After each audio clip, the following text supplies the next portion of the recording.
The NHS is big and complicated. Although often referred to as a single organisation, the way it is run means different parts do different things.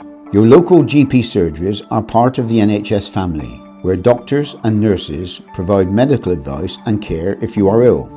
Other organisations within the NHS include hospitals providing care, treatment and operations for people who are very poorly, community health services including community hospitals, adult social care, specialist mental health and learning disability services, ambulance and paramedic teams, and the local out-of-hours service if you suddenly need a doctor when your GP practice is closed. And all these NHS bodies have regular contact with Gloucestershire County Council's social care teams.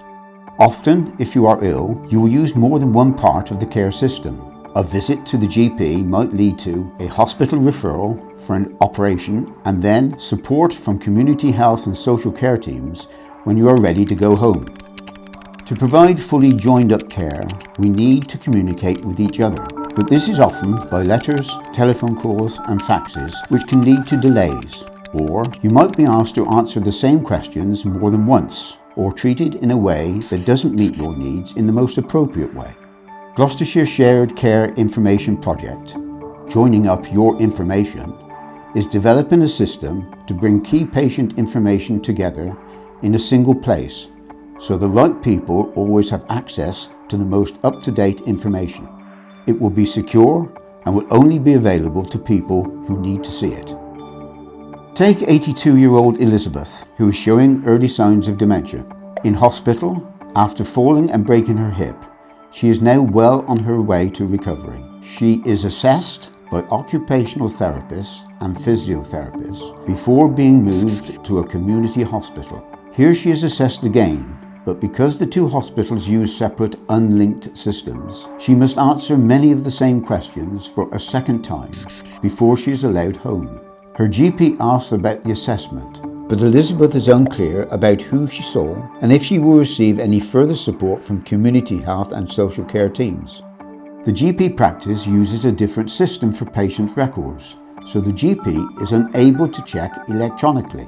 It takes the GP 2 telephone calls and a letter to confirm that the assessment took place.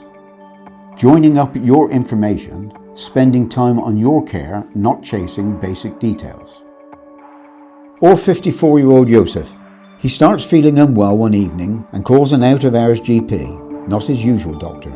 The doctor doesn't think Yusuf is seriously ill, but he is breathless and she is concerned about the level of oxygen in his blood. To be on the safe side, she calls an ambulance and Joseph is taken to his local emergency department, where a consultant admits him to a ward for observation overnight. Let's see how it might have been different if the GP had been able to see Yusuf's shared care information.